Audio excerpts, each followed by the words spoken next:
AFA reaction videos where we react to everything theme park. I'm Chris and this is AFA reaction videos, and today we are going to be reacting to the history of Baron 1898 in Efteling. That's right, we're going to learn more about this great dive coaster, how it's so themed, and how it's so loved by so many that have seen it. So why wait? And let's start reacting to the history of Baron 1898. Since 1952, Efteling has grown from a small fairy tale park to a fully fledged theme park for the whole family, offering immersive theming, incredible dark rides, and a healthy dose of adrenaline-filled fun. In 1981, they opened Europe's biggest roller coaster, Python. In 2007, a unique water coaster, and in 2010, dueling wooden coasters. In their continued search of excitement and to attract more teenagers looking for thrills in the park, 2015 would see one of the best themed roller coasters in the world open with Baron 1898. Wow.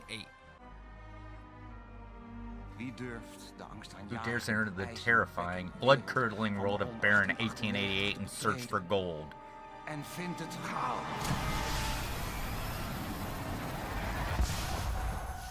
Wow. It's Expedition Theme Park. These guys do great videos on this stuff.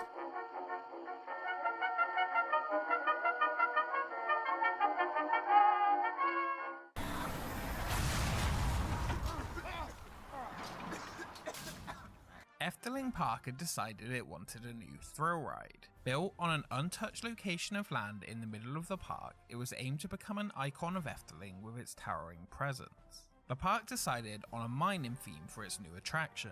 During the design phase, the creative team would visit different real mines to bring authentic details into the roller coaster's design. One of which was located in Zollverein, Germany, a huge mining operation that would provide architectural inspiration, bringing in aspects of real mine complexes, including the brickwork, paving, the building structure, and even the atmosphere. Designers also visited the Netherlands Mining Museum in Heerlen, where they would learn about. That is awesome because, I mean, you can just look at those buildings and see the actual theming from those buildings going into the ride itself. So I think it looks amazing, and this just shows how much detail Efteling has put into this ride to make it look like that. About the daily working life of a mine complex. Here they would learn about mining equipment and details that will be used in the ride story and scenes to create an authentic experience. By 2014, groundwork had begun on the new attraction, and a large tunnel began to emerge. Because of the small construction site and the short schedule, with the harsh winter quickly approaching, new techniques had to be used to make the mine shaft. Mixing the earth from the site with mortar, the forms were formed. While under construction, the tunnel entrance trough was completely excavated and filled with water to prevent it refilling, before divers would assist with the casting of underwater concrete. With a mining theme planned for the attraction, the ride station would be grand, the place where the story would be told. The main hub for the miners with multiple rooms inside. Efteling wanted to avoid building just one large warehouse-looking building. It would have to have depth and character, consisting of around 300,000 bricks. The outer shell of the building was completed as quickly as possible to avoid the first frost of winter. Much of the mining equipment seen inside the attraction is real. Efteling put out a request for equipment and received a huge response. From mining lamps, helmets, and even telephones used in the mines. That's awesome. Other items, such as 40 of the same helmets with an Efteling style, were created specifically for the attraction. Snow arrived at the site around Christmas time. While a few days of heavy snow halted construction, it remained on schedule with work on the tunnel progressing quickly. In February 2015, the track began to arrive from the US and work could begin on the 35-ton steel tower. The tower would be built in Budapest and transported to Efteling. This tower would give Efteling's... That's so weird that the track is coming from the United States. So, it it would seem like it just doesn't seem like we export very much from the United States anymore, and it's just, to me, surprising that the track would be coming from us. You would think that, being that I know that a lot of your roller coaster engineers are usually from Germany.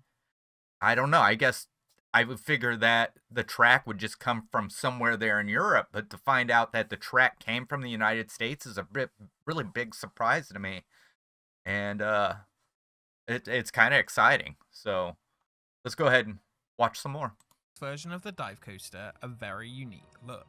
It would be B&M's 9th dive coaster in the world. Rather than focusing on intense thrills like SheiKra, this time the focus will be on the story while providing Efteling level excitement. To try and learn more about the dive coaster and its operations, the project team would visit another B&M dive coaster that had opened 4 years earlier, Crake at Heidi Park. One of the aspects they wanted to see was how the motor looked, since they would be placing it and the track into an already built station. 6 months after construction had begun, the highest point of the ride was in place. Many companies from around the world had come together to create one of the most uniquely themed roller coasters in the world.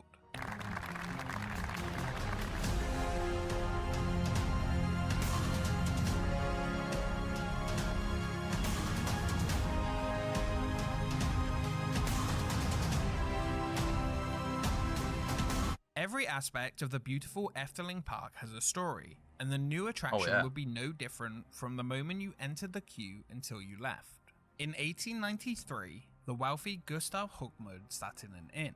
The man, who had travelled to many places in the world, was waiting to catch a ship to South America where his love was waiting for him. He only had 2 days to catch his ship, but time was short. A local tells him of a shortcut to reach the area across the boggy moor and through the tall forest. Before the local could even finish his sentence, the inn fell silent. Jochem, waarom zou je ooit iemand over de zompige heide sturen? Spirits roam the boggy moor that would drag you into the ground. Witter-weaven or white women, who would do anything to protect their land and no longer be alone. The wealthy man just laughed. He convinced the young local to lead the man through the moor until they spotted a cave. He went inside and discovered a gold nugget. While he took the nugget, the spirits began to emerge.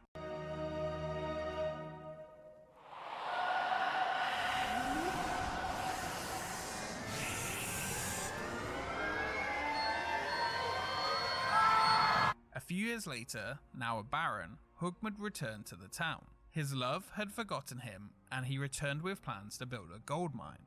The mine expanded deeper and deeper, and stranger things began to occur.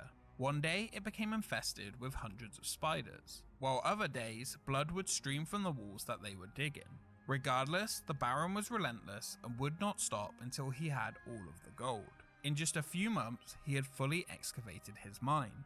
As the Baron entered his new mine, the White Woman appeared and its entrance collapsed. The White Woman would protect the gold at all costs. The Baron, though, would not give up and offered locals half of the gold that they mined for entering back into the mine. Ignoring the curse, the Baron offers you, the rider, the chance to enter the terrifying world of Baron 1898 to search for gold. After boarding, riders are... Wow, I love that had like almost an entire like show for the backstory of this ride. I mean, I don't know, was this something that was shown before the ride opened? Was it something that you can watch while you're standing in line before you get on the ride? Because I really love that, being able to see that backstory. See, there's backstories to certain rides in the United States, but you have to go looking for it, or otherwise you don't know what the backstory is. And I love the idea that this whole backstory for Baron 1898 either looked like it was actually maybe a program put on television as a special before the ride opened, or it's something you can watch while you're in line. I don't know. But I just love the idea of letting your audience, your riders, the people coming in, know what you're experiencing. And I think that's great, because a lot of times there's rides you go on that you don't know what the experience really is. You're kind of confused. You're like, this is cool, I don't understand it. But this backstory really gives you an idea of what this ride is about and the reason why it's themed the way it is and everything like that. And I love it. I love it. I wish more theme parks did this. I wish more theme parks explained the whole entire backstory of the ride. And I think it would make it more interesting at these different theme parks to go and check this out. And I think this is wonderful. Efteling's doing this. And I believe Efteling, if you are doing this with your rides, where you're putting it out there, what the backstory is, then I think you're ahead of the game on a lot of it. I mean, yeah, there's some that you really don't, some rides you don't have to give the backstory because it's pretty obvious. But something like this, where you're adding a story to a ride, I think that's amazing. Are attacked by these vengeful spirits.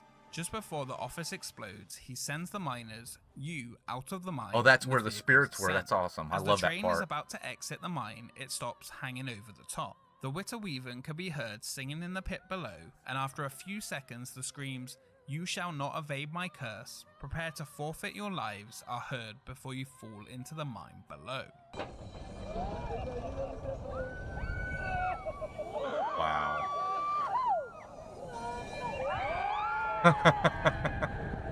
Just like the rest of Efteling, the ride would feature music that would transport you into the world of Baron 1898. Working in the mines, many people in the evening would practice making music together. Here, 60 musicians would come together to transport you into a new mining world. The incredible soundtrack was recorded by the Brussels Philharmonic.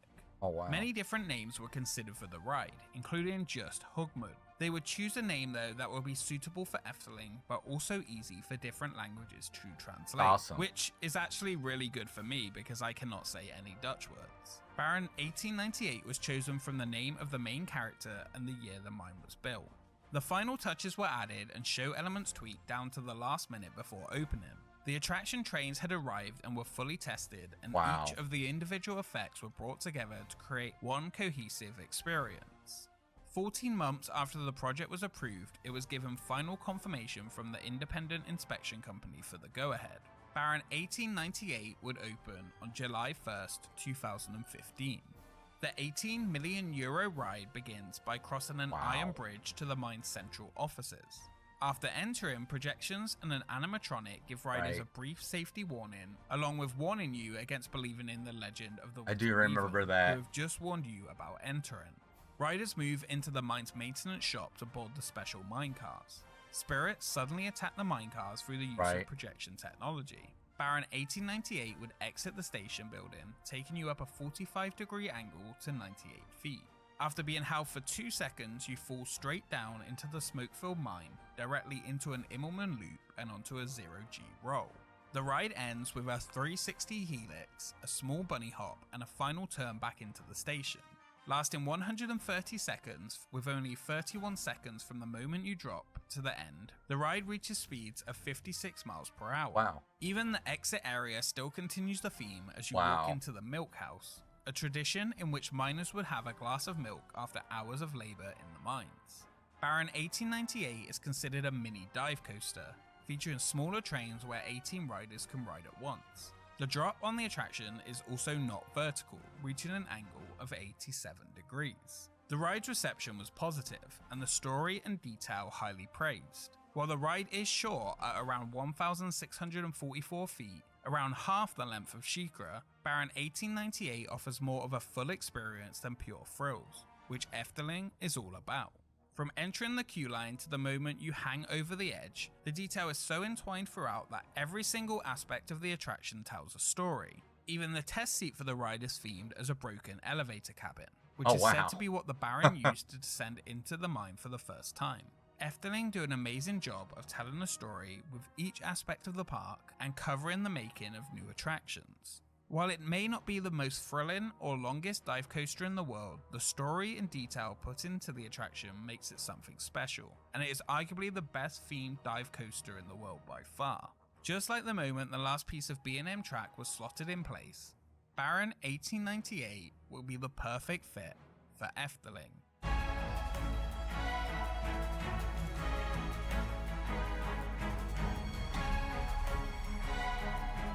Baron 1898.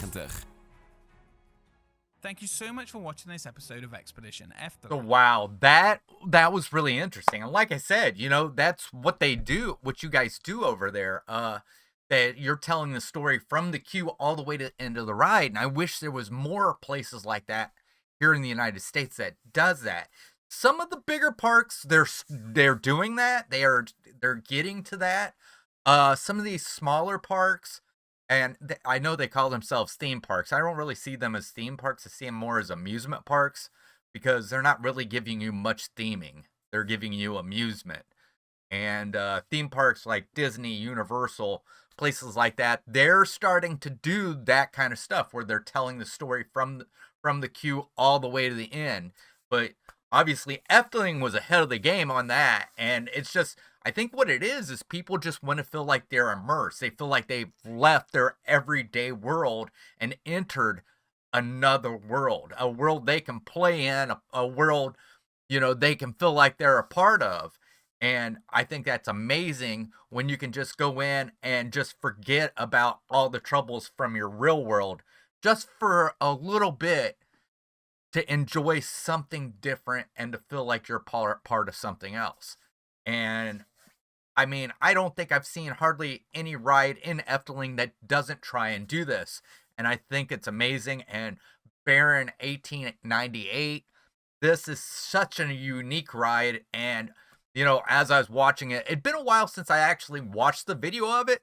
So I did remind me of it, and I did remember. I remember the spirits and everything like that, or the white woman, as they said. But I thought that was amazing. But yeah, I love this kind of stuff, especially learning so much about something where, you know, sometimes I'm reacting to it, and I really don't know that much about it. And I know you guys, usually the ones that are from over there and visit the park all the time, that you guys comment and tell me about it, and I do get that, but sometimes putting a visual to it like this really rams it home and makes it more understandable.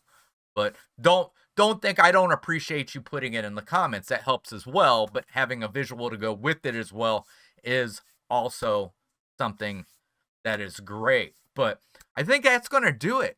So I hope to catch you on the next AFA reaction video. We'll see you later. I hope you have a good day.